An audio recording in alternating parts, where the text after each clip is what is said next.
Buenas tardes, tengan todos muy bienvenidos a nuestro espacio de Casa del Libro Total. Como siempre decimos, esta es la casa de los libros, es la casa del patrimonio material e inmaterial, es la casa de ustedes, pero sobre todo de todos los autores, artistas e intelectuales que con sus trabajos, con su pasión, contribuyen con una semilla muy especial. Esa semilla muy especial que hoy vamos a presentar y tenemos el agrado, se llama Empresas y Emprendedores, un libro del doctor David Guillermo Puyana Silva, para quien agradezco un aplauso de bienvenida. Nos acompaña también, por supuesto, este proyecto, que además, como ven ustedes en la mesa, es un proyecto con doble libro, doble publicación. Es un proyecto también familiar, no solo entre amigos, sino entre primos, ¿sí? Todos los primos Puyana. Don David Puyana pues ha invitado para este proceso en la ilustración de la leyenda de don David Puyana y también de la portada del libro que ya vamos a presentar, pues a don Gabriel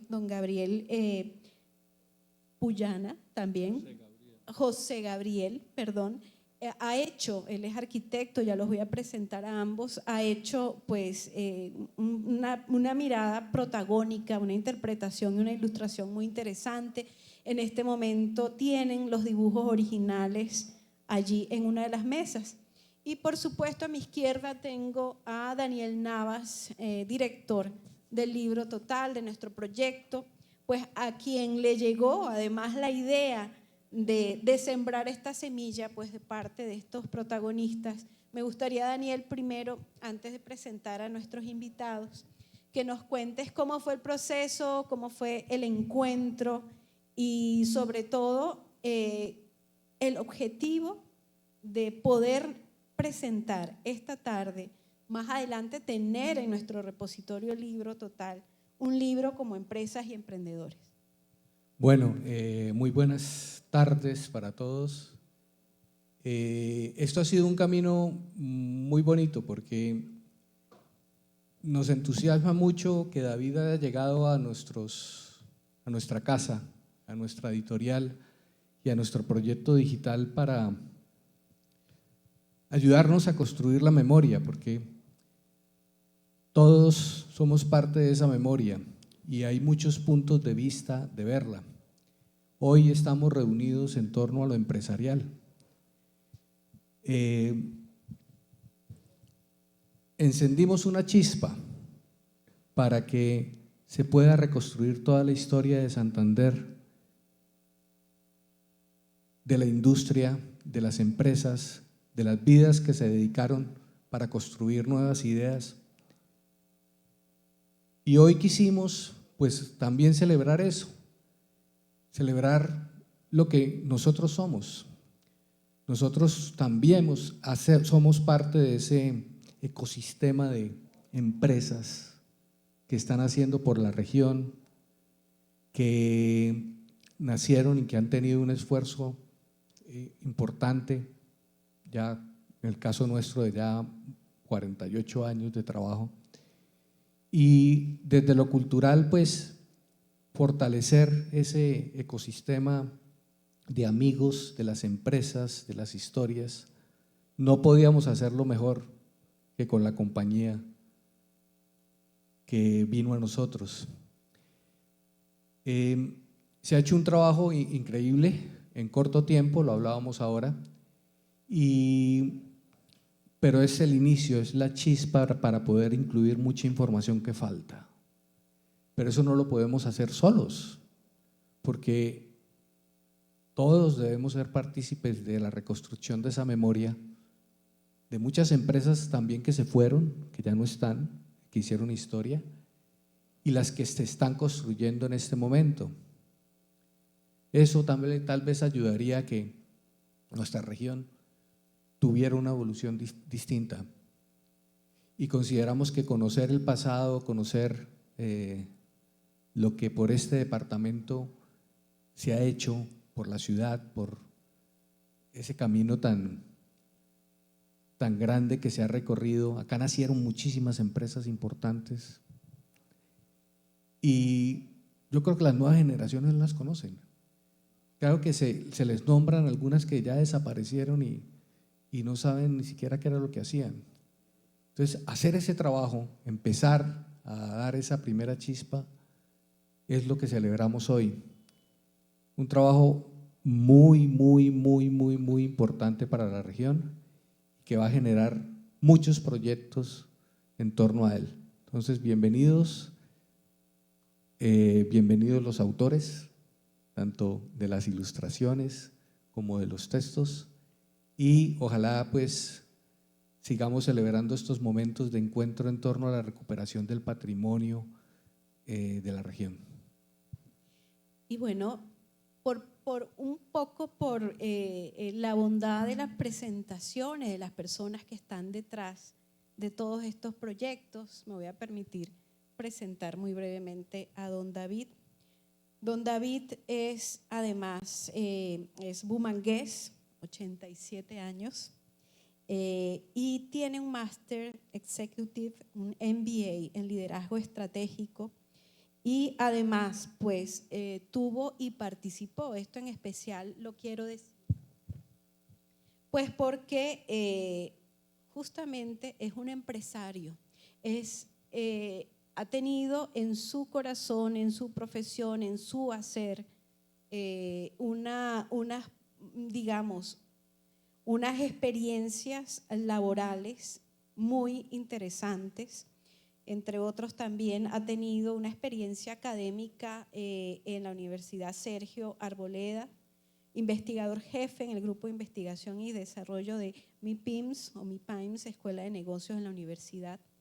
Y conversábamos ayer en una presentación previa a este libro, que quién mejor que alguien que ha tenido la experiencia en vida de todas las empresas, pequeños emprendimientos, pero también de ese desarrollo económico de Bucaramanga, no solamente del siglo XX que le compete, sino incluso desde mucho atrás, a mediados del siglo XIX, porque por supuesto el doctor David Guillermo Puyana Silva es bisnieto de ese otro que todos lo recordamos y lo reconocemos, ese otro señor David Puyana Figueroa, que además no solamente fue visionario y uno de los primeros comerciantes y empresarios de Bucaramanga, y que en plena gestación del Estado soberano y de Bucaramanga como capital, pues también desarrolló un papel clave al lado de muchos otros personajes locales, pero también foráneos, que hicieron de esta Bucaramanga una historia única, una historia que hay que recuperar. Y pues también está, como les decía, voy a presentar ahora brevemente, esto está en familia, pues el doctor José Gabriel Puyana, él es arquitecto, y me gustaría que me contara don Gabriel, antes de darle el paso a don David, su aventura, por qué nos estaba contando hace un rato, cómo llegó a ser no solamente ilustrar esa leyenda compartida de su bisabuelo, sino también la portada, y ya luego entramos entonces en el tema del libro como tal. Buenas noches. Hablábamos anteriormente de empezar este evento. La idea empezó en comunicación. Generalmente hablamos 2, 3 veces al mes o lo que sea con David. Yo vivo en los Estados Unidos y en algún momento David dijo: tengo esta idea, usted podría diseñar la carátula de un libro que tengo. Entonces dije yo: carátula, bueno, esa tal vez no la he hecho, o si la he hecho ha sido para una que otra cosa, pero no de este calibre. Entonces, después de hablar con David, yo comenté una carátula, pero ya cansado yo de ver un poquito de repetición en muchas cosas pues, que he visto, dije, hay que hacerle a David algo totalmente distinto, y dije, no voy a usar plumilla, no voy a usar pinceles, voy a usar tijeras para interponer papeles. Ese es el resultado. Esto no es dibujado, esto es cortado. Entonces se hizo un estilo, por decir así, que fuera diferente, y quedé yo mismo diciendo, esto tiene contraste, esto tiene algo un poquito distinto. Entonces el resultado lo tienen ustedes acá, y después David me dice, hay que hacer una contraportada. Entonces yo dije, híjole, ¿de dónde le hacemos una? Entonces hicimos, obviamente, la Catedral La Sagrada Familia. En lo que es la portada en sí se representó el progreso con los engranajes y las fechas del tiempo que va del principio al final. Y de ahí entonces ya vino lo que fuera cualquier otro detalle, pero eso fue como se representó, y mostró pues algo con cierta distinción, ¿no? Y bueno, ya vamos a hablar también de ese segundo libro que ilustra la leyenda de don David. Muchísimas gracias, don José Gabriel. Muy bienvenido, de verdad. Quisiéramos saber ese primer impulso, esa intención que a usted lo lleva en este momento de su vida a recuperar esa memoria, ese tejido del emprendimiento y la empresa que ha puesto, digamos, y que puso en muchos momentos a Bucaramanga en la cima de una producción nacional, en un quinto puesto, y que ha ido pues en una onda movediza. ¿Por qué usted hace o tiene esta intención, don David? Bueno, vamos a irnos un poco hacia el principio de Santander, para llevarnos una sorpresa. La sorpresa es saber que del pasado prácticamente no sabemos nada.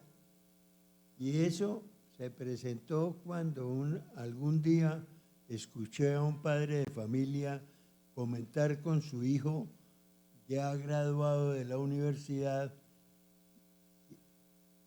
la respuesta dada a una pregunta que le hizo el papá: ¿qué es un caney? Y ese bachiller, fuera de eso,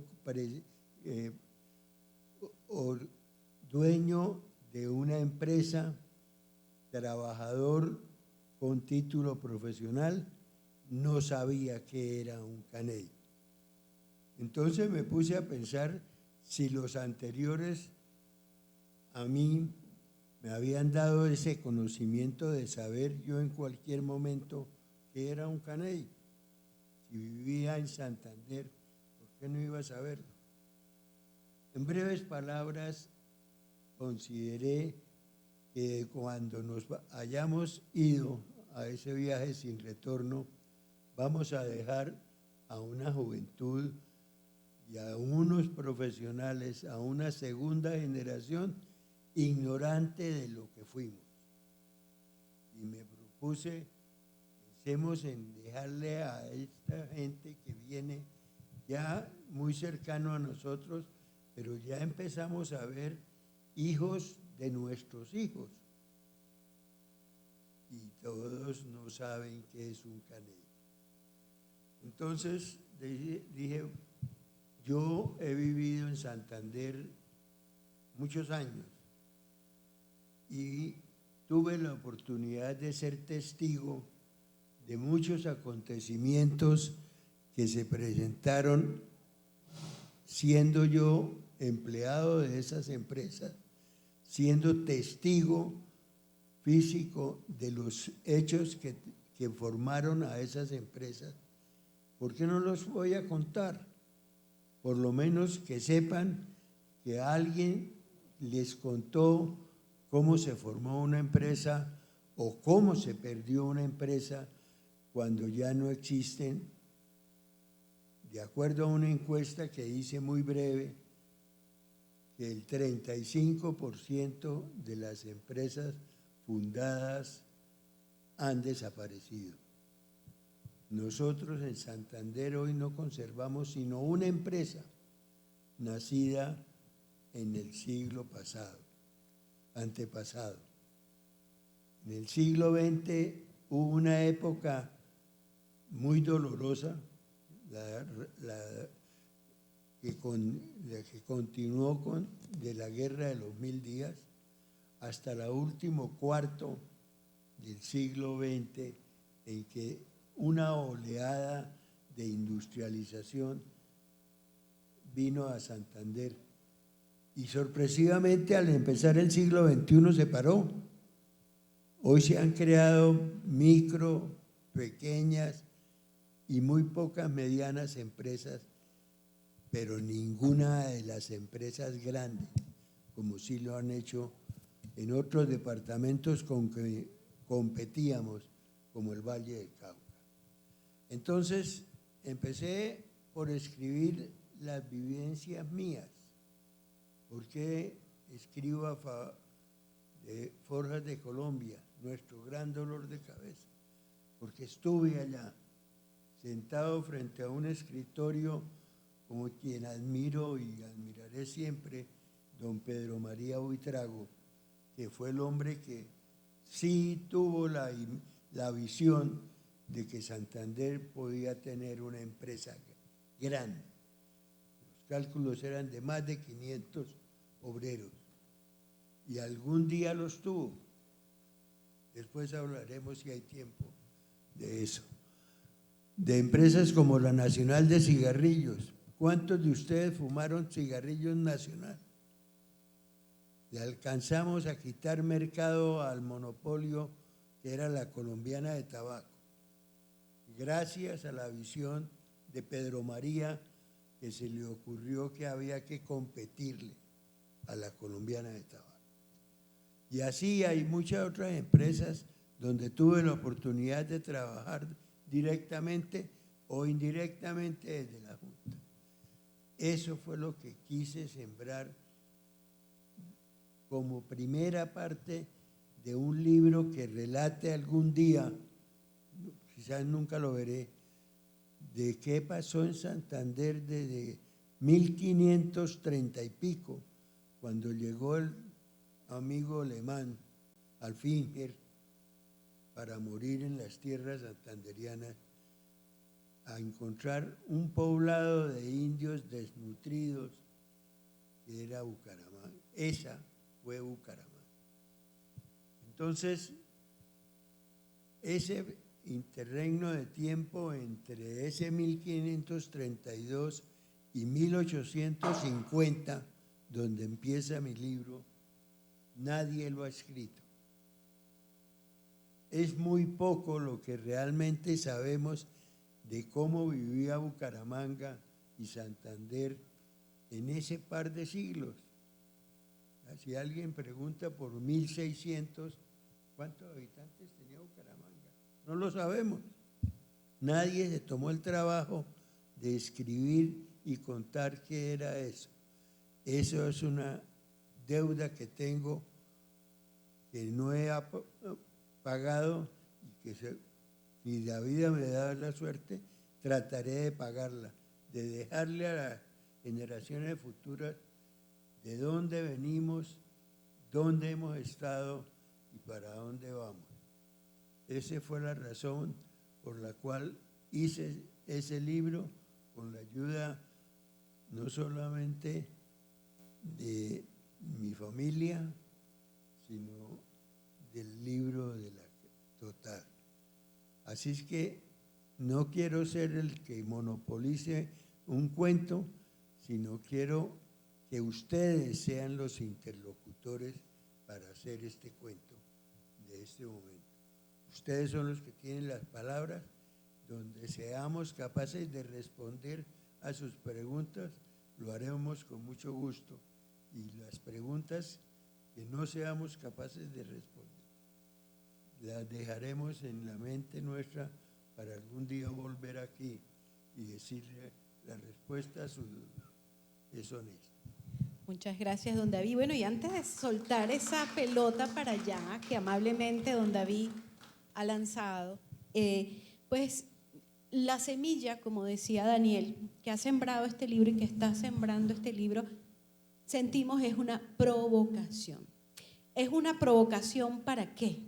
Pues para que se siga haciendo, se siga escribiendo y sobre todo la importancia, que nos demos cuenta de la importancia que tiene hacer esa reconstrucción de la memoria, de la riqueza de Bucaramanga y de Santander desde su mirada empresarial, ¿sí? Se ha escrito muy, digamos, muy diseminadamente algunos datos. Yo creo que con la contribución de este libro de don David, que además, como él ya decía, es una visión personal de su historia vivida y familiar. Ya les voy a decir en qué consiste un poco la estructura del libro, pero antes, por ejemplo, hacer alusión pues a esos mínimos estudios. Me gustó mucho recuperar, por ejemplo, de la historiadora, ya les comento, de la historiadora María Fernanda Castro, que ella hacía un artículo muy interesante, justamente diciendo por qué esta tierra de gracia a mediados del 19 de alguna manera surge como surge a nivel del comercio, a nivel de la producción, ¿sí? Y por supuesto, ubiquémonos a mediados del 19, ¿qué está pasando? Pues ella dice que hay dos fenómenos pues, imperantes allí. Y dice, su artículo se llama Comerciantes y Empresarios de Bucaramanga 1857 y 1885. Dice que esos dos fenómenos, por supuesto, fueron en 1850, cómo de alguna manera Bucaramanga empieza a construirse un nuevo marco institucional en lo político, jurídico y administrativo, pues cuando confluye el Estado soberano de Santander. Pero además en 1850 como la capital pasa de Pamplona a Bucaramanga, ¿sí? De alguna manera son dos pivotes que empiezan a relacionarse, y es muy interesante esto de unir cabos sueltos, con una serie de personajes que confluyeron acá, por supuesto, don David Puyana Figueroa, pero también todos esos personajes extranjeros que estuvieron acá visitando y quedándose con toda una intención de generar recursos y riquezas en este suelo santanderiano. Por supuesto es protagónico y ya lo sabe muy bien Darío Castillo, fue Georg von Lengerke. Muy interesante ha sido el camino que en el libro total hemos podido tener gracias a investigaciones diversas, entre ellas, por ejemplo, la de Emilio Arenas, vamos a tener a futuro la de Castillo, y es como, pues por supuesto, con Lengerke de alguna manera se abre también ese ímpetu, y tiene una razón, y lo comentaba ayer también Alberto Montoya, y decía que el problema hoy es un Santander poco comunicado o de una infraestructura vial muy pobre. Pareciera que estuviéramos hablando de ese 1850 en que el visionario Lengerke empieza a decir que no nos podíamos abrir a una era de producción y de comercio, pues precisamente porque faltaban vías. ¿Cómo se puede hacer entonces ese tejido desde 1850 hasta el 2002? Es el tejido que desde la memoria hace don David. También es muy interesante, por ejemplo, tener ahí como referencia una investigación que hiciera bajo la tutoría del doctor Armando Martínez Garnica, Carlos Humberto Espinosa. O sea, quiero dejar también esta referencia, ojalá pronto lo podamos tener también en el libro total, que se llamó Negociantes en Bucaramanga 1902-1903, ¿sí? Publicada recién, ya hace 15 años, como entre lo que podemos hacer acopio en el libro total, estas investigaciones que les estoy comentando, de alguna manera se genera un sentido de apropiación, entender qué ha pasado, y lo decía el doctor Puyana, qué ha pasado que el día de hoy no tenemos grandes empresas. Aunque es muy interesante, y esa es una pregunta que yo quería hacerle también al doctor Puyana, y es que dentro de toda esa guía, él habla de las empresas que ya desaparecieron, pero de las que siguen activas. Hay un momento en que plantea pues la fundación de todas las universidades, la UIS, la Autónoma, las unidades tecnológicas, etcétera, empiezan a configurar también un centro de riqueza, ¿sí?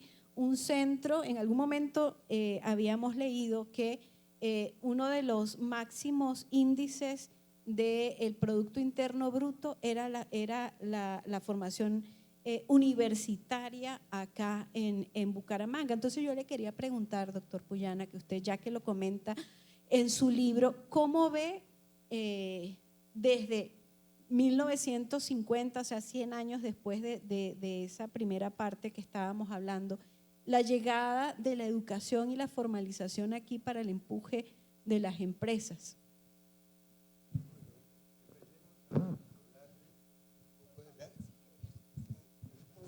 Un poco de la historia que no se ha escrito. En 1632 se rumora o se dice que fue realmente cuando aquí empezó una ciudad que hoy es la Quinta. Pero de ese paso que se dio en 1622, cuando, según una tradición, se fundó a Bucaramanga, esto era nada. Dicen unos que eran 18.000 habitantes. Y con eso arrancamos. Hoy, ¿qué es lo que vemos? ¿Por qué la ciudad se ha paralizado en cierta forma en áreas de la producción, de la industria, cuando tiene uno de los centros educativos más importantes del país? En eso estamos en los primeros puestos. No tenemos la mejor universidad de Colombia, pero tenemos universidades que pueden satisfacer las necesidades educativas de todos los colombianos que pasen por aquí. Y esa educación, esa capacidad de formar gente, yo la veo que es uno de los campos más importantes que Colombia puede llegar a tener.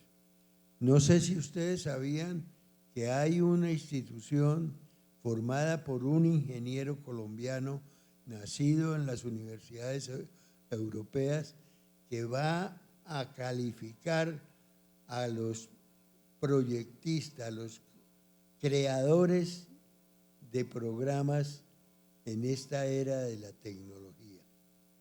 Van a ser 3.000. Esos son los hombres que necesitan, hombres y mujeres, que necesita la nueva economía. Entonces, me recuerda que por ahí hace 15 años tuve la oportunidad de visitar a Nova University en la Florida, y al recorrer todas sus aulas empecé a ver solamente computadores y unos tableros inmensos. Y le pregunté al que nos conducía en la gira, y esto me dijo: vea, ese ladrillo es el último ladrillo que esta universidad va a tener. De ahora en adelante no va a haber edificios.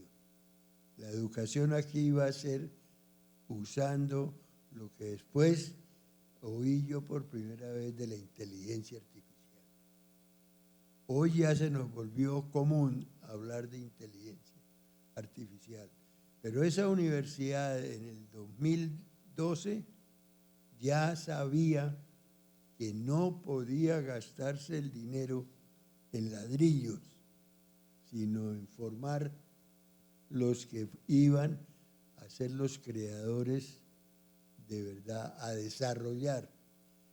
Eso empezó en Bucaramanga y no lo sabía, era todavía un medio ignorante.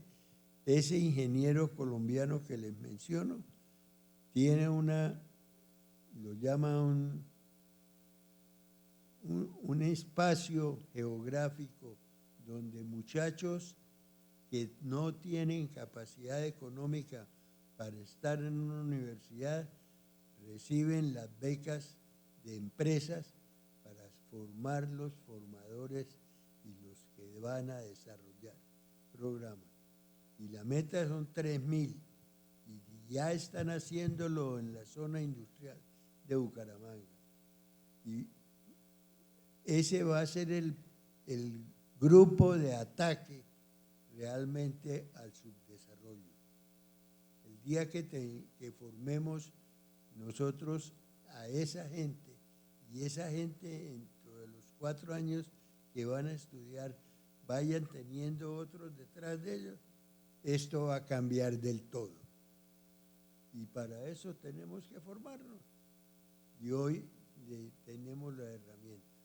Voy a mencionar a 2 empresas que están pagando las becas de esos muchachos que no tenían esos conocimientos.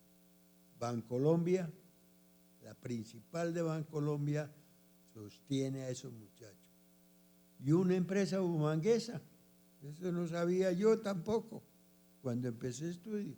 Aquí fabricamos computadores. Es decir, ya no tenemos simplemente que tener una fábrica de ropa. Estos amigos tuvieron la misma visión que tuvo una americana que creó Dell Computer. Este amigo está ensamblando computadores en Bucaramanga y en varios ciudades de Colombia y exportando. Entonces sí hay un cambio que permite pensar que tenemos que hacer la historia, y a eso es mi invitación. Pues me parece muy importante que estemos hablando de ese tema, porque decíamos que la importancia de conocer la historia era para saber qué había ocurrido, etcétera, y a veces la gente se lamenta, pero ¿por qué Bucaramanga perdió ese empuje industrial, empresarial? No es así, sino que Bucaramanga se ha estado transformando y pareciera que una de las luces fue precisamente la educación, también toda la parte del sector salud, también la idea, como está comentando el doctor Puyana, de esos semilleros de inteligencias y de creación de servicios y tecnología. Nuestra casa es eso, es sistemas y computadores, precisamente es eso. Entonces mirar, ¿sí?, desde esta historia, ¿en qué proceso estamos? Y más que lamentarnos, es más bien mirar eso, como usted acaba de decir, estamos rompiendo un paradigma, ya no más ladrillos. Eso tiene algo que decirnos, ¿no? Sí, claro, y realmente la transformación viene desde adentro de las mismas empresas. Les comento, por ejemplo, nosotros como sistemas y computadores, ¿qué estamos haciendo? Nosotros tenemos dentro de la misma empresa personas becadas para estudiar. Estudian medio tiempo y el otro medio tiempo trabajan. Entonces estamos tratando de transformar la forma en cómo se están educando los muchachos. Dentro de la misma empresa pueden aplicar todo lo que aprenden y aprenden realmente lo que necesitan para la aplicación de lo que están haciendo, y se pagan su carrera con su propio trabajo, y una vez terminan su medio tiempo de estudio quedan completamente destinados para el trabajo dentro de la empresa. Lo llamamos nosotros, y lleva el nombre acá de la casa del libro total, un programa también que se llama Universidad Casual, y es la universidad dentro de la misma empresa con retos que se le van poniendo a esos personajes.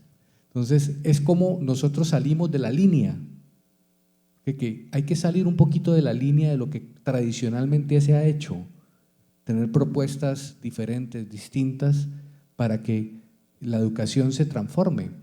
utilizando lógicamente la potencia de los educadores, pero también utilizando la potencia de las empresas, porque nosotros, un muchacho que empieza a estudiar 5 años en una universidad, no puede trabajar, muchos no pueden trabajar. Entonces, ¿por qué no los ponemos a hacer de una vez se gradúan del bachillerato, empiecen a trabajar en lo que realmente están estudiando? Y hicimos esa transformación y los resultados han sido increíbles, tanto que decimos que la forma de educarse cambió, debe ser dentro de la misma empresa, ¿sí? Esa apuesta es la nuestra, pero ojalá haya más apuestas como estas en donde le demos a los muchachos la oportunidad de que se les pague los estudios, ¿no? Eso se está haciendo y creo conveniente que, tocado este tema, hacer un poquito de historia y vamos a pensar qué era Bucaramanga, en la economía de Bucaramanga, el año 1840. Ustedes saben que éramos el primer productor de café de toda Colombia. No era el eje cafetero, fue Bucaramanga y todos sus alrededores los que, con una visión muy grande, el bisabuelo David Puyana se le ocurrió su amistad con el padre Navarro, de que si se castigaba al pecador con una penitencia de sembrar café, pronto tendríamos café, como efectivamente lo fue. Lamentablemente, como siempre que hay una guerra, es lamentable. Cuando la guerra de los 1000 días fue la culminación de dos guerras adicionales sufridas en la última parte del siglo XIX, estalló la guerra que después llamamos de 1000 días y los hacendados de esta parte de Colombia donde se sucedía esa guerra se fueron, dejaron abandonadas sus tierras y los campesinos que cultivaban el café, el tabaco, la quinoa, todas las cuales se exportaban, se fueron a engrosar los ejércitos y se quedó abandonado una riqueza que se había descubierto. Éramos los primeros productores de café y ¿qué habría pasado si hubieran seguido? Toda la riqueza que hoy tiene el Huila con café a 2.400.000 la tendríamos aquí. Entonces, sí teníamos la garra para crecer en nuestra economía. Después nos hemos adormilado y por eso yo con tristeza menciono en el libro, no hay empresas grandes en Bucaramanga. En Santander, claro, está Ecopetrol, aunque la quieran acabar ahora. Pero Ecopetrol lo único que podemos decir es grande. De resto, son empresas medianas, muchas pequeñas y muchísimas microempresas, que son las que tenemos que fortalecer, ojalá con otros productos que no sean eso. Bueno, y para el protagonista es el libro. Quiero, antes de entrar en debate, les doy la estructura del libro, pues desde esa experiencia que don David ha tenido a lo largo de su vida, pues nos regala un primer capítulo de empresas inactivas, alrededor de 33, logra él conectar y visionar acá.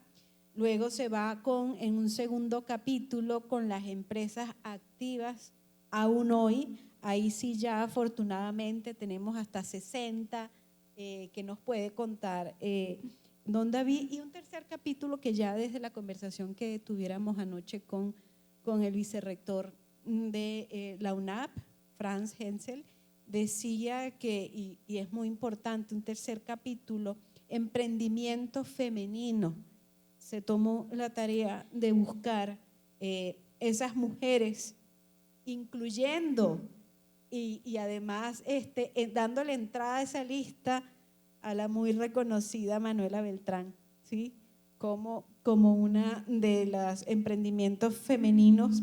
Allí hay varios casos. Finalmente, en el capítulo 4, y esto también me parece muy motivador, pues porque no solamente son las empresas, sino las personas reales de carne y hueso que hacen empresa. Entonces ese capítulo 4 es Galería de Emprendedores de Bucaramanga, y allí por supuesto también va a estar don David Puyana Figueroa, pero también Alejandro Galvis y una serie de personajes pues muy, muy interesantes. Y pues bueno, para dejar un poco también la voz a José Gabriel, pues entonces les decíamos al principio que este es un lanzamiento doble y que dado toda esta historia que les hemos dado de mediados del 19, que se trata del bisabuelo de estos dos primos autores de este contenido maravilloso, pues también se conoce esa leyenda. Por favor, José Gabriel, cuéntanos de tu libro, la ilustración de la leyenda y muchas otras anécdotas que sabemos que tienes también por allí.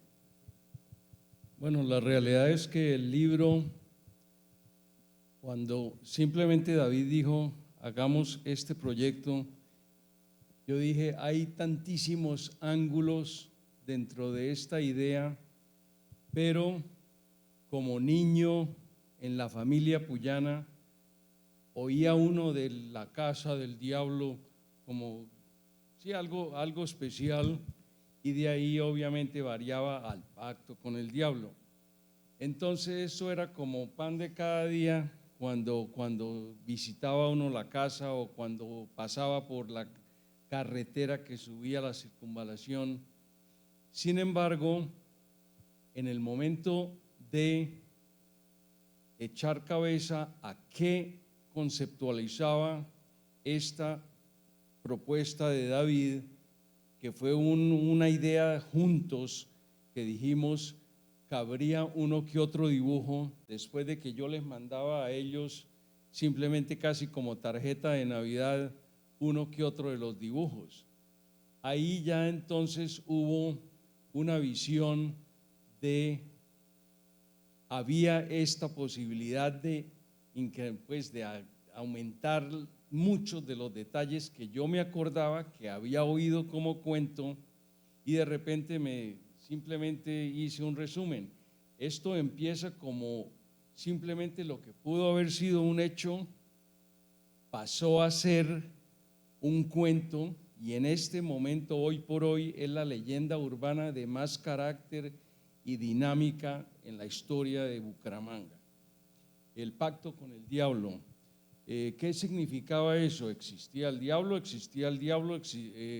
el pacto en sí, existía el plumero, pero habían detalles que no habían llegado fácilmente a la imaginación de la gente. Entonces empecé poquito a poco a enviarles a ellos ciertos dibujos, y David entonces me dice, hagamos esta idea. Yo dije, lo que pasa es que 5 dibujos no son lo mismo que 31 dibujos que se pusieron en este libro, y simplemente ahí más o menos se dio un calibre de ponerle a cada posibilidad de ya fuera espacio interno, ya fuera la mesa donde se hizo el pacto, ya fuera el cuarto donde el piano se tocaba solo. Hay mucha digamos, detalles que toca. Sin embargo, creo que yo mismo, mirando el trabajo después de un día de jornada haciendo los dibujos, decía, aquí ya hay alguna secuencia, hay algo. Los dibujos llegaron aquí con ciertos números, sin embargo, el número de dibujos que yo mandé o que mandamos en 2 containers había un dibujo que era el dibujo número 31, y el dibujo número 31 que no clasificó en ninguno de los dos porque ya no se pudo meter dentro del tiraje del libro, simplemente lo llamo yo la trilogía, que es Don David aterrado de la propuesta que le hace el diablo detrás de una puerta mirando si Don David le coge la carnada de una mesa que él pone con el pacto con el diablo, una que otra moneda entre una bolsa y algo atractivo, y efectivamente las tres cosas simplemente son una trilogía de poder dentro de lo que es una leyenda. Esa es parte de… ¿Y dónde deja las anécdotas suyas? Cuéntenos. Bueno, muy personalmente, simplemente como niño subíamos a la cabecera, subíamos a la casa del diablo con los primos Sorzano Puyana y niños de toda la cuadra, hagamos excursión a la cabecera. Entonces la calle 42 terminaba como en la 35, en la 34 con 42 terminaba Bucaramanga en la época mía de niño. De ahí en adelante era simplemente el llano y había una cerca de púas con un portillo que era simplemente el palo de cerca, así se le hacía así al alambre de púas torcido, y entrábamos a lo que era ya territorio del llano de Don David o el llano de la cabecera.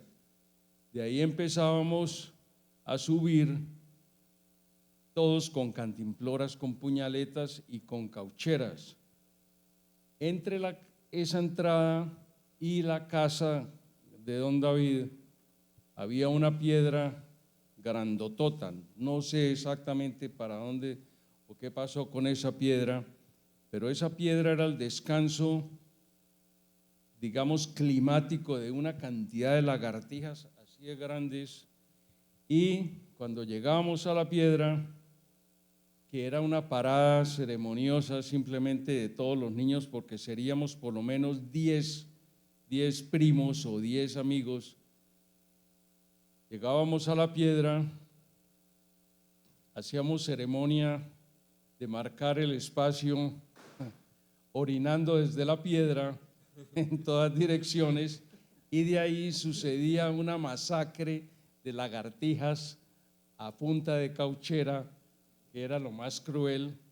De ahí se quedaban las lagartijas y pasábamos al bosque de los zarrapios a recoger fruta que caía, y había unas podridas, otras enteritas. Entonces lo que hacíamos era meternos la camisa bien entre los blue jeans y volvernos de barrigas grandes llenos de las zarrapias, dizque para hacer jabón. Esa es otra historia entera, porque la locura que se hizo con todo el desorden que se hacía de las ollas, de hacerle a la zarrapia, no sé cómo, así se hacía jabón.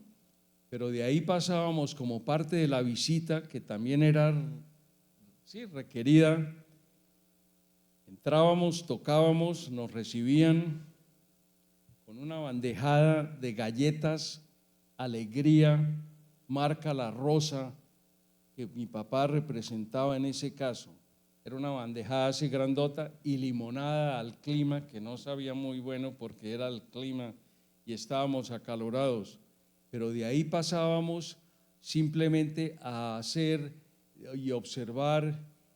Sin embargo, en visitas ya más tarde, no solo con niños, sino con los mayores, en algún momento yo noté en una visita formal que había una sala que todavía contenía muebles originales y una que otra cosa que me llamó así la atención, porque era una verja así que abría al patiecito de la fuente que está ahí todavía. Entonces yo pedí permiso y me dijeron: entre, pero cuidadito, va a tocar algo. Sin embargo, el cuidadito va a tocar algo, ¿a quién le decían? Porque necio he sido desde chiquito con un poco de cosas. Entonces entré a la famosa sala que me llamó la atención. observando, y ahí fue cuando aprendí yo a ver cualquier exhibición, cualquier museo en el mundo, ya sea con las manos entre el bolsillo o con las manos atrás en los bolsillos de atrás. Sin embargo, esa noche o ese día vi yo una colección de fósiles que todavía la tengo en la cabeza. No se me olvida, como no se me olvida el olor a viejera que había en ese lugar. De ahí yo pasé también solo con una linterna a lo que era el cuarto del rebrujo, y hoy me dijo Juan Pablo Carvajal, eso lo llamaban el cuarto mayor. Allá iba a parar cuanto cachivache había en la finca, todo lo que fuera, un pedacito de papel. El cuarto era como una dona así llena alrededor, con un espacio interior, con que no tenía absolutamente nada, sino la luz proyectada de los tragaluces, que no tenían ni anjeo ni nada así, sino simplemente palomas entraban y salían y un poco de cosas así. Y entre todo lo que yo pude observar, sí me llamó la atención las patas del piano, que era parte de la familia, un piano forte, que era pues un poquito diferente, no era piano de cola. Sin embargo, dentro del papel y todo, empecé yo a mirar, teniendo en cuenta, cuidado, va a tocar algo, ¿no? Entonces, noté la madera, que era de marquetería fina, así lo más bonito, y quien me decía no vaya a tocar, que lo que hice fue tocar la madera y el dedo se fue absolutamente dentro de la madera, solo que al sacarlo, hagan de cuenta un grifo de agua saliendo el comején, que ya esto pues fue historia, ¿no? Fue simplemente, ya tocaba botar ese mueble. De ahí se alborotó una familia de ratones que vivía dentro del piano, que eran los causantes de la otra leyenda del piano que se tocaba solo. El piano que se tocaba solo era cuando los ratones corrían por encima de las destempladas cuerdas musicales y causaban pues una melodía de ratones, pero la gente juraba, y todavía hablan, el piano que se tocaba solo de Don David. De ahí yo ya salí corriendo porque siguió saliendo el comején y simplemente dije no más del cuarto, y nuevamente, cuidadito, va a tocar algo. Yo dejé ahí el grifo de comején funcionando. Eso es simplemente un recuerdo que tengo yo de la casa, y obviamente las columnas que las dibujé en todos estos dibujos. En el libro está las dos situaciones, en la sala mirando los fósiles, y en el cuarto del rebrujo alumbrando uno de los ratones que va para allá, así dentro de lo que es el dibujo. Y obviamente dentro de mi imaginación, que ha sido pues siempre demasiado funcionante, puse muchos de los detalles que yo veía: cortinas viejas, monturas de caballo y papeles así, pero resmas de torres de papeles, no sé qué eran. Y quedó pues un recuerdo especial, y el olor a viejo era impactante en todo lugar. Bueno, y eso ilustra, afortunadamente para nosotros, ilustra mucho de lo que ha sido pues esa leyenda, parte de la idiosincrasia bumanguesa, absolutamente.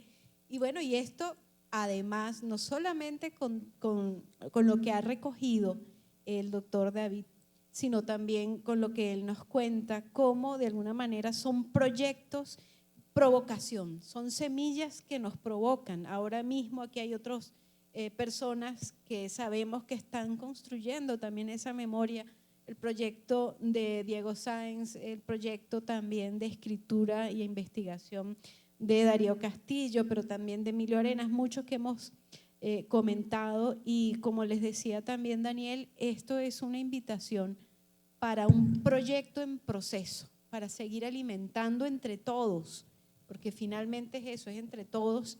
Y yo creo que este libro es una contribución maravillosa para seguir conectando ese tejido, ¿no? Así es que ahora de verdad que quiero agradecerles y como la invitación que les hacía don David, quien quisiera participar y hacerle alguna pregunta de alguna de las empresas inactivas o activas o alguna otra inquietud.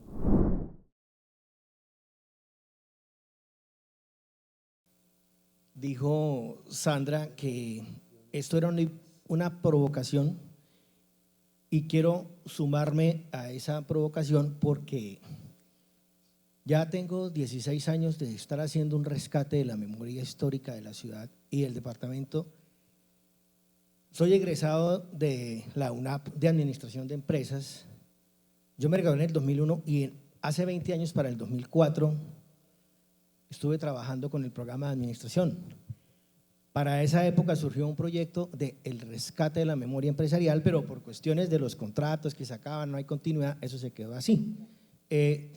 Estuve hace poco en la reunión de los 50 años de los primeros egresados de administración, que fue en el 74. Ahí precisamente en una reunión posterior, hablando con el rector y el vicerrector de la UNAP, ellos tienen una idea de crear la cátedra de legado empresarial.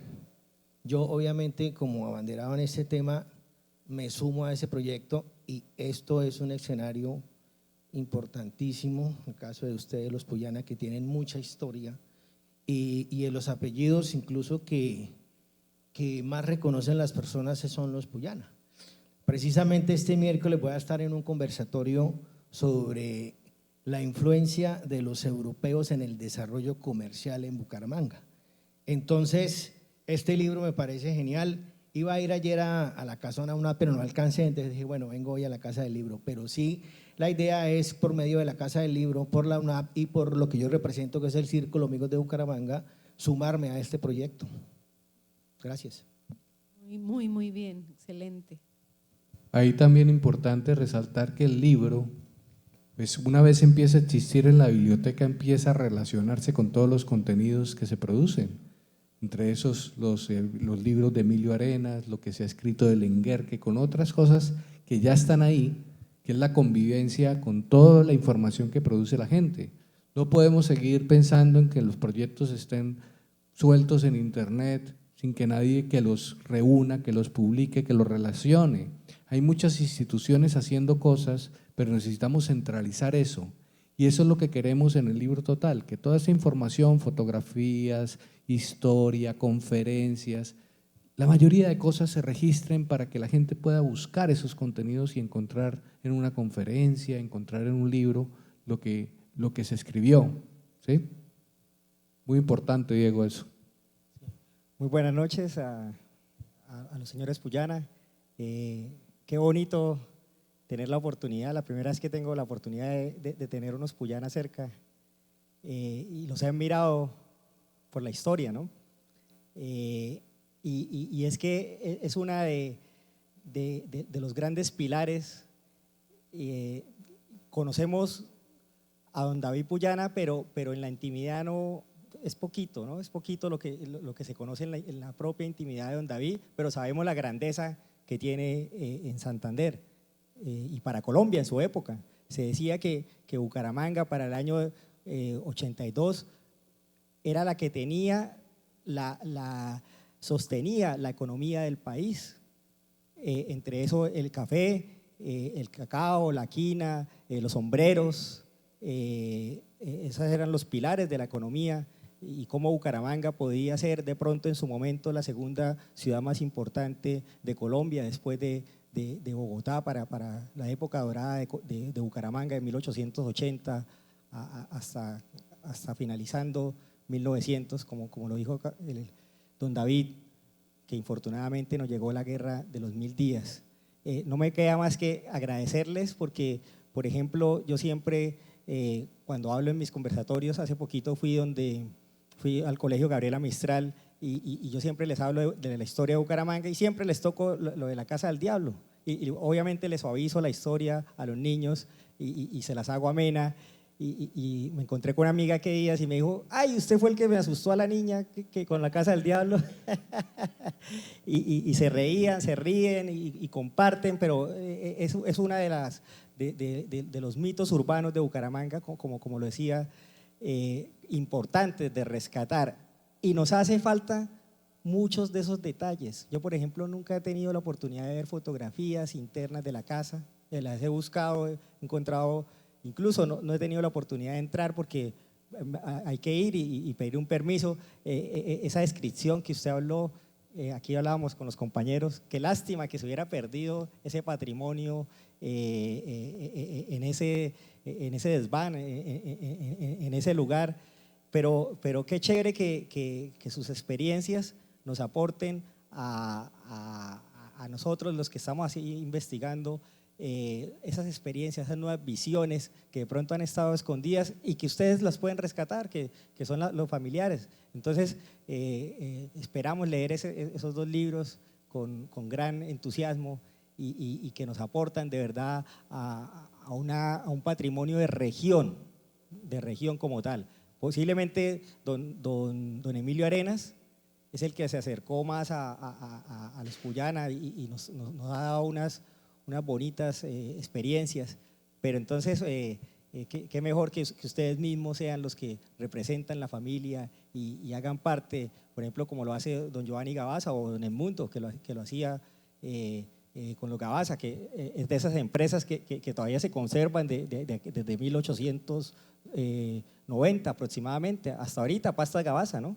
Es de las pocas empresas que tenemos en Bucaramanga, así antiguas.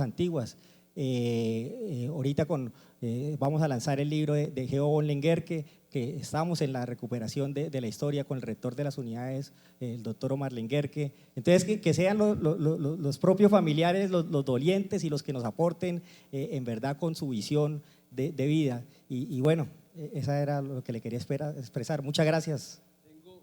Tengo detalle de la niña asustada de la cual habla, porque le relaciono eso con mi nieto Jack.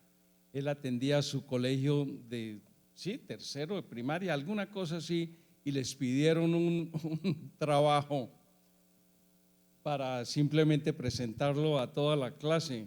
Entonces no es solamente una niña asustada, sino un poco de monjas católicas que el chino escribió toda la descripción del pacto con el diablo, cómo fue, cómo firmó, cómo se murió, cómo le cambiaron el chivo, cómo le hicieron esto acá, y simplemente casi que ni le dieron una calificación porque lo que hicieron fue todas las monjas.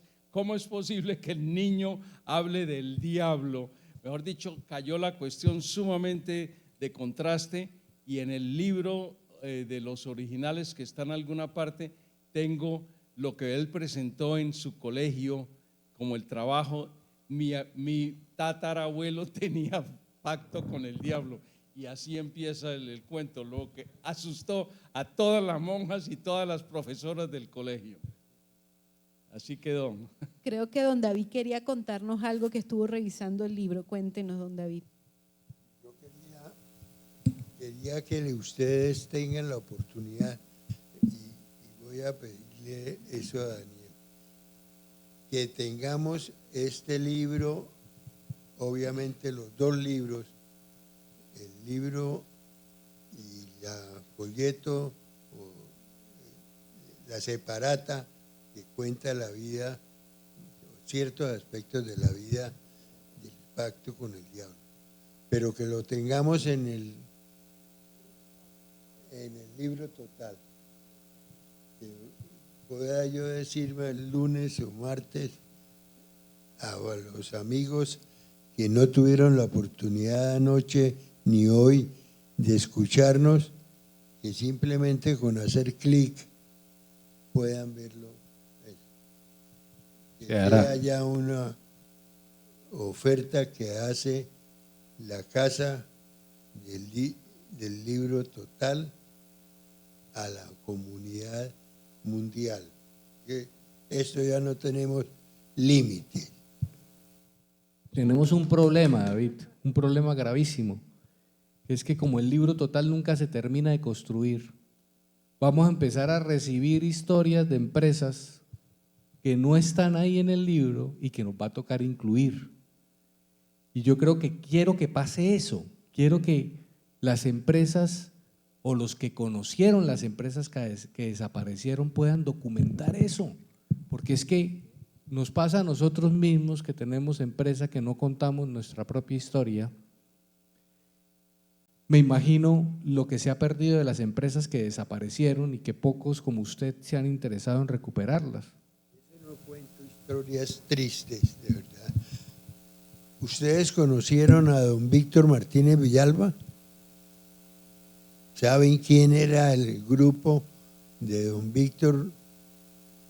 Bueno, pues don Víctor era un hombre que nació en un pueblo santanderiano y que llegó a Bucaramanga en 1929 y creó una empresa de café.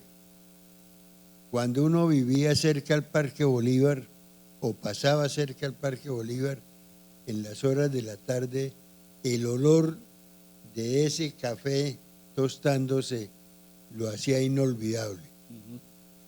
Después con su hijo Lelio, que estuvo estudiando en Medellín preparación de alimentos dentro de la carrera que hizo, y tuvieron la visión de crear las mermeladas La Constancia.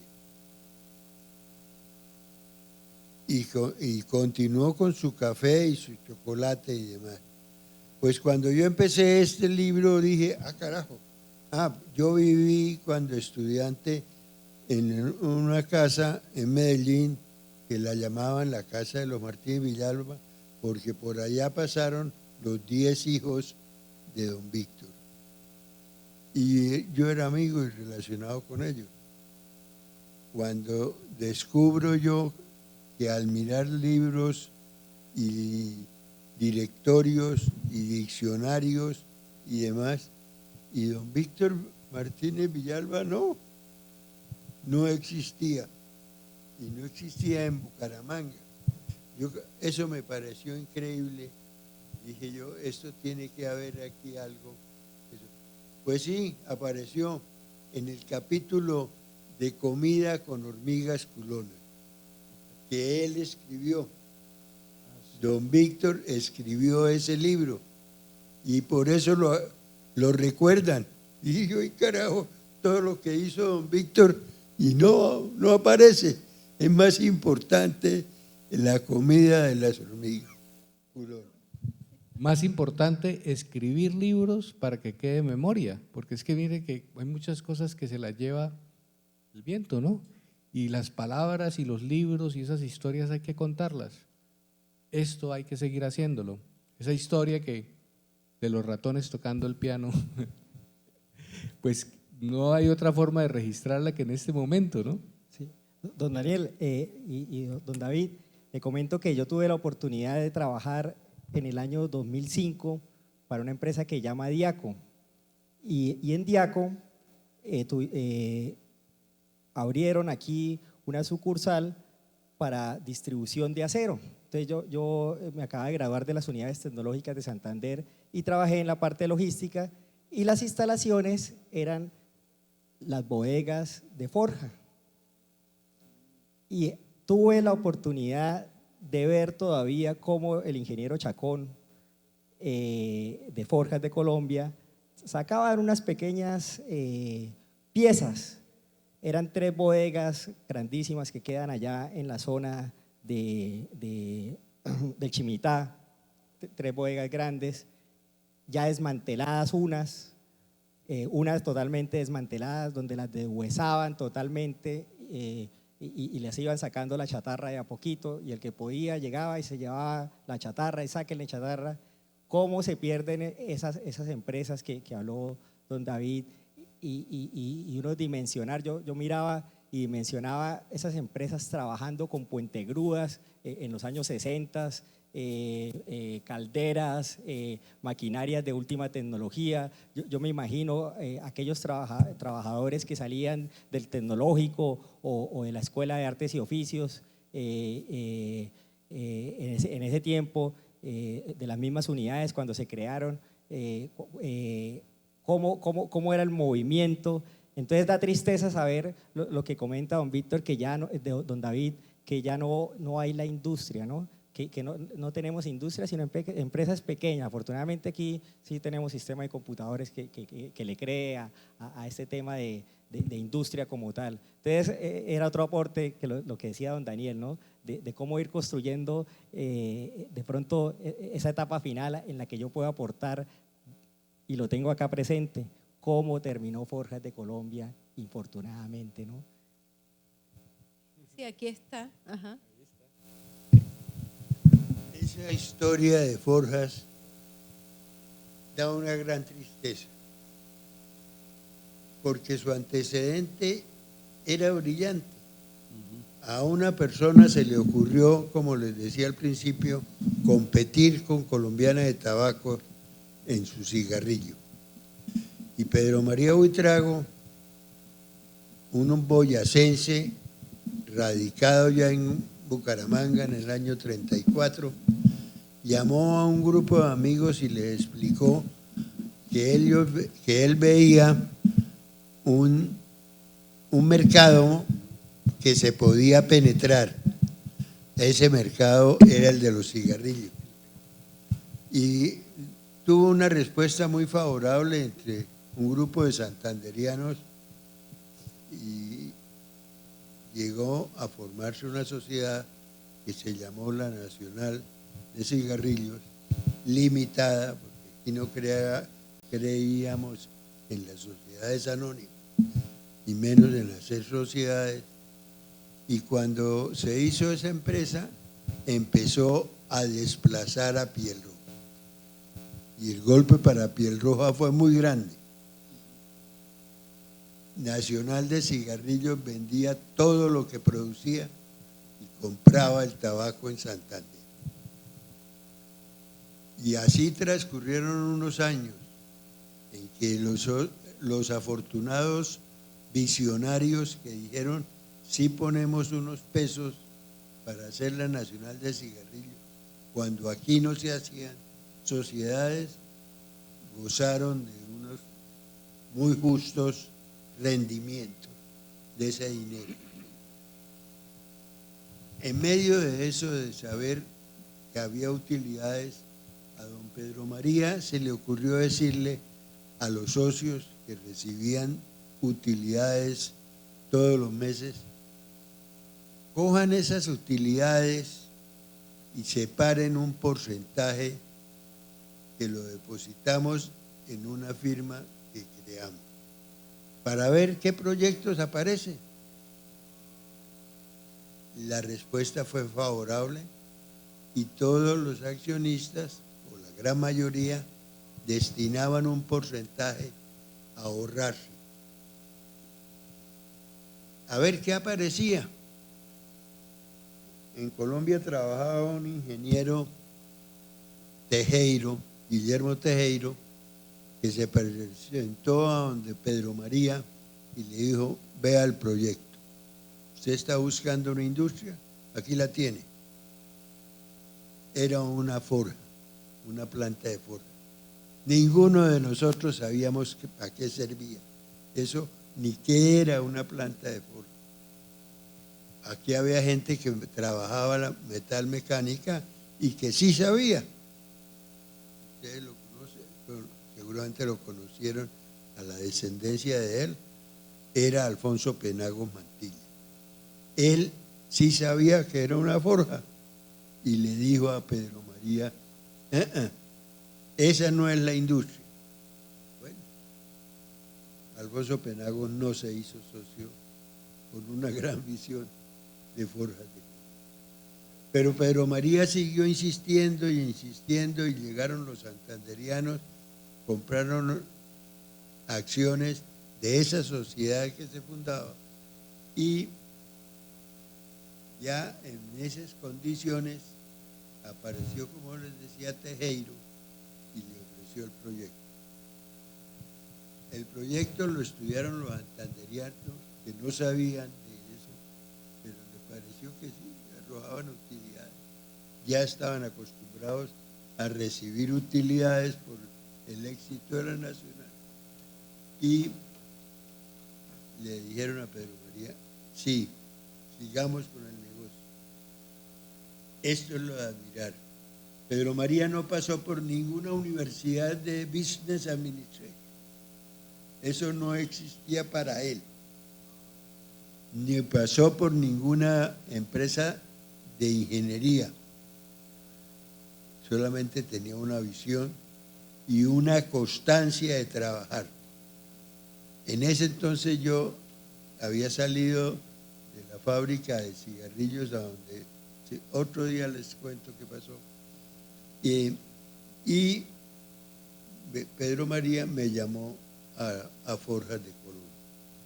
Íbamos en el primero o segundo año de creada la empresa cuando los cifras que hacíamos dieron que hacía falta plata. Y Pedro María, que no hablaba inglés, ni francés, ni alemán, que no había pasado por las mejores universidades, ni por ninguna, dijo, yo voy a buscar la plata. Y se fue a buscar la plata a Bogotá. Y empezó a convencer entidades que para todos nosotros eran imposibles. La Corporación Financiera Colombiana era la entidad de más, ¿qué podemos decir?, de más prestigio en hacer inversiones. Pues cómo no, don Pedro María convenció a la Corporación Financiera Colombiana de depositar los primeros 10 millones que llegaron a Bucaramanga. Pero los estudios que hacíamos, los datos de factibilidad de la empresa nos mostraban que hacía más falta. Apareció una entidad que ahora ya no existe, o por lo menos no lo he oído, que se llamaba Inversiones ESO. La ESO en Colombia estaba comprometida a que hacía inversiones en Colombia, en empresas. Pues cómo no, don Pedro María sacó otros 10 millones de inversiones ESO. Ahí tuvo alguna ayuda de un santanderiano que trabajaba en inversiones ESO. Pero tampoco alcanzaba la plata y se fue a una entidad que habían creado en Sudamérica que se llamaba ADELA. Esa asociación de capitales fue convencida por don Pedro a que tuviera la plata. Y ahí empezamos a tener ya en el año 65 un capital suficiente para decirle a Tejero, muy bien, ahora, ¿dónde conseguimos la maquinaria? Y ahí está la historia de dónde empezó todo. Pero fue la capacidad de un hombre de tener una visión la que hizo posible que Bucaramanga tuviera esas inversiones que nunca se repitieron. Por eso es uno de mis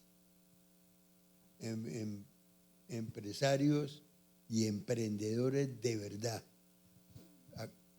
Ustedes no saben, pero en el año 65, que es cuando, alrededor de ese año, cuando pasó lo que les relato, nadie había hablado de emprendimiento. ¿Eso qué es? Nadie sabía. El emprendimiento es una cosa de hace poco, que hoy ya la incluyen en los programas de las universidades. No en todas, muy pocas, pero es la primera vez que esa palabra es. Por eso en el libro hago relación al emprendimiento femenino, porque ese sí que está ignorado en Santander. Tuve que apelar a doña Manuela Beltrán, que en paz descanse, para empezar la lista de mujeres emprendedoras, porque ella fue la que emprendió la campaña libertadora. Eso, muy bien. Bueno, pero se nos está acabando el tiempo. Esa historia que nos acaba de contar es una entre muchas historias de esas empresas y esos emprendimientos que dieron un empuje a nivel económico. Pero hay una historia que yo escuchaba ayer, que también hacen parte, pero de la memoria afectiva de los humangueses, y con esto iríamos cerrando para que nos cuente esa historia, que es la de las galletas La Aurora. Cuéntenos de eso. ¿Cómo es? Galletas La Aurora. La historia de la Esa galleta. es la más triste. Recuerde, por favor. Ajá. Pero nos muestra una faceta santanderiana que no es extraño en nuestra manera de ser. En el año 1938, antes de la Segunda Guerra Mundial, don Miguel Ordóñez, un ingeniero enamorado de lo que era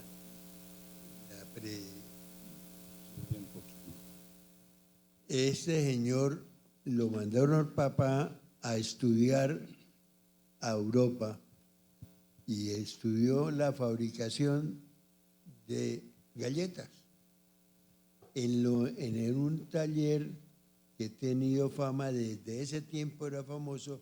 Hoy existe en Londres ese taller que fabrica moldes para galletas y a la vez regala las fórmulas de los ponqués y de las galletas que usaban sus moldes. Volvió a Colombia y montó a Galletas La Aurora. Esas galletas La Aurora tuvieron un éxito increíble. Si ustedes hablan con sus papás, con sus abuelos, todos recuerdan que era una compra de galletas el 23 de diciembre. Si uno no compraba galletas, eso no había fiesta. Y así tuvieron de éxito que alguna vez llegó el comandante del sur de los Estados Unidos con sede en Panamá a entrevistarse con el señor dueño de Galletas La Aurora. Lo llevaron a don Miguel, que tenía una casa vieja aquí en la 34 con 17. Y le dijo al señor Ordóñez: compro toda la producción de Galletas Aurora para el ejército americano. Ah, no, yo no le vendo, porque entonces, ¿qué productos podría venderle a mis clientes? Y nos quedamos, o los soldados americanos se quedaron sin Galletas La Aurora. Este señor, en medio de fabricar galletas con gran éxito, cualquier día antes de morirse, obviamente, llevó a la Real Academia de Londres de Ciencia el diccionario, la traducción del idioma utilizado por quienes construyeron esas piedras que se ven frente a la isla de Pascua en Chile. Él hizo la traducción, creó o supo captar el lenguaje que usaron esos primitivos y lo que hay hoy que ha permitido traducir algo de esas piedras, la hizo ese señor. Y ese señor hacía galletas. Qué maravilla, hacia adelante. Anoche, cuando mencionaron las galletas, yo mantuve cierta discreción para no cortar el tiempo, porque si hay las galletas y lo ricas que eran las galletas, tengo que contar de que de galletas tuve hasta aquí, porque yo era compañero de cuarto del hijo de don. Y llegaban los comisos semanales de galletas y y coma galletas. Por eso cuando la mencionaron dije, no sé si hablar de las galletas porque quedé hasta aquí o debo añadir que yo era compañero de cuarto de Miguel Ordóñez, el hijo. Entonces vi las galletas y supe de las galletas y toda la historia de las galletas cada día casi. Fue interesante. Pero las recuerdas por hartazgo, no por nostalgia. Por el sabor y porque éramos muy buenos amigos con Miguel, sí. Entonces compartíamos pues una habitación dentro de lo que era la residencia en Bogotá.